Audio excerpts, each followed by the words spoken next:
ফের উত্তরপাড়া পুরসভার 12 নম্বর ওয়ার্ডে দিনে দুপুরে দুঃসাহসিক চুরির অভিযোগ উঠে এলো। বাড়ির গৃহকর্তার অভিযোগ, গতকাল বিকেল 4টের পর ওনার স্ত্রী বাইরে বেরিয়ে যান। এরপর তিনি যখন বাড়ি ফিরে আসেন, দেখেন দুতলার বাড়ির ভেতরে আলো জ্বলছে। এরপর দরজা খুলে দেখেন আলমারি ভাঙা, বাড়ির ঠাকুরের সিংহাসন উল্টে সমস্ত লণ্ডভণ্ড করা। তার অভিযোগ, নগদ প্রায় 50,000 টাকা সহ বাড়িতে রাখা বেশ কিছু গহনা চুরি করে নিয়েছে। তিনি আরও জানান, তার স্ত্রী ক্যান্সার রোগী, তার সর্বস্ব চুরি হয়ে যাওয়াতে তিনি হতভম্ব। প্রশাসনের কাছে আবেদন, দ্রুত যাতে অপরাধীরা ধরা পড়ে। যদিও এলাকার স্থানীয়রা জানান, শুধুমাত্র প্রশাসনের ওপর দায় দিয়ে এই ধরনের চুরি আটকানো যাবে না। তার জন্য শহরের প্রত্যেকটা নাগরিককে সচেতন হতে হবে। বাড়িতে মিস্ত্রি কাজে লাগালেও পরিচয়পত্র রাখতে হবে। সঙ্গে সঙ্গে ক্লাব সংগঠনগুলিকেও এলাকার সম্বন্ধে সচেতন থাকতে হবে। এই বিষয়ে একটি ওয়ার্ডের কাউন্সিলর এবং পুরসভার পুরপ্রধান দিলীপ যাদব জানান, পুলিশ ইতিমধ্যেই ঘটনাস্থলে এসে তদন্ত শুরু করেছে। অপরাধীরা দ্রুত ধরা পড়বে। যদিও পুলিশ সূত্রে খবর, সিসি ক্যামেরার সূত্র ধরে খুব দ্রুত অপরাধীরা ধরা পড়বে। Bureau report, news prime Times. আমি তো ডিউটিতে গেছিলাম, 4টের সময় বেরিয়েছিলাম। তারপরে 6টা নাগাদ আমার হাজব্যান্ড বাড়িতে ফিরে আমাকে ফোন করে বললো যে এরকম সর্বনাশ হয়ে গেছে, চুরি হয়ে গেছে। আর এত বছর এখানে আমরা রয়েছি, কিন্তু কোনোদিন এরকম কোনো কেস হয়নি। হঠাৎ করে হলো, সেই জন্য আমরা খুবই কিছুই বুঝতে পারছি না কী করে হলো।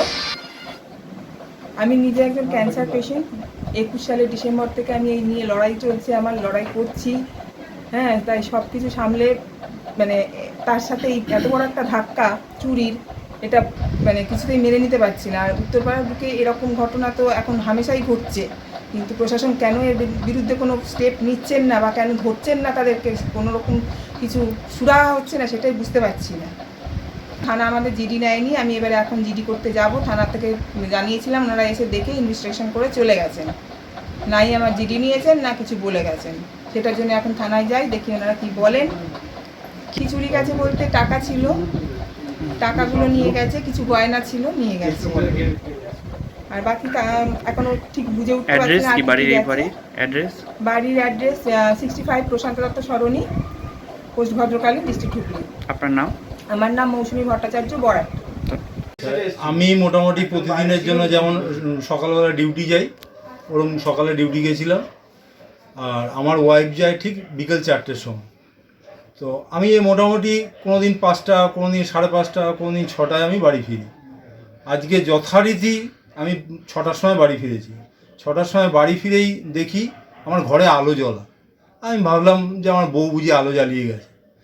ঘরে পা দিতেই দেখি একদম পুরো লণ্ডভণ্ড হয়ে আছে। আমার হাত পা কাঁপছিল, ঠিক আছে, রীতিমতো। আমি সঙ্গে সঙ্গে আমার ওয়াইফকে ফোন করলাম, তুমি তাড়াতাড়ি আসো। ও ডিউটি থেকে আসলো, এসে আমার দাদা ফোন নাম্বার দিল পুলিশের। ও পুলিশকে ফোন করলো, পুলিশ সঙ্গে সঙ্গে এলো।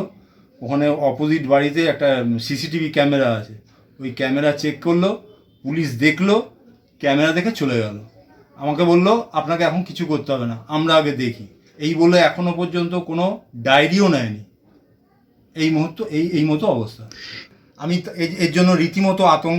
আমার ওয়াইফ ক্যান্সার পেশেন্ট, 21 সাল থেকে আমি চিকিৎসা করাচ্ছি, 21 থেকে আজকে 24 সাল পর্যন্ত। একটা বাড়িতে ক্যান্সার পেশেন্ট থাকলে তার কি থাকতে পারে, তার কি অবস্থা হতে পারে। এই মতো অবস্থায় কারোর যদি টাকা পয়সা চলে যায়, গয়নাগাটি চলে যায়, তার কি অবস্থা হবে, সাধারণ মানুষের কি অবস্থা হবে।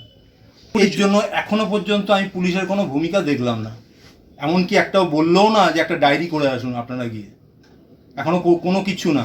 আমরা বললাম যে দেখুন বাড়ির কাজের লোককে দেখুন ডাকান, ওরা এইসব কোনো ভূমিকা নিল না। মিস্ত্রি রীতিমতো কাজ করছে এখন। তা আমাদের ডাউট আছে এই মিস্ত্রিদের মধ্যে কেউ একজন হতে পারে। আইদার আমার বাড়িতে রান্নার লোক আছে, সেও হতে পারে, কারণ তাকে ছাড়ানো হয়েছে। তাদের আমরা প্রশাসনের কাছে আবেদন রাখবো, ইমিডিয়েট এই র্যাকেটকে ধরা উচিত। কারণ আমরা শুনতে পাচ্ছি বেশ কয়েক জায়গায় চুরি হয়েছে। আশা করব প্রশাসনের কাছে আপনারা এই র্যাকেটকে ধরুন। আর এই দিনে দুপুরে চুরি ভাবা যায় না। তার মানে বুক ফুলিয়ে ঘুরে বেড়াচ্ছে, তাহলে আমার সামনে দিয়ে তাহলে চোর যাচ্ছে। হ্যাঁ, আর চেয়ারম্যানকেও আমরা জানিয়েছি, চেয়ারম্যানও ব্যাপারটা দেখছে। পর্যন্ত আমার মোটামুটি 1,050 লিকুইড ক্যাশ আর কিছু সোনা দানা গেছে।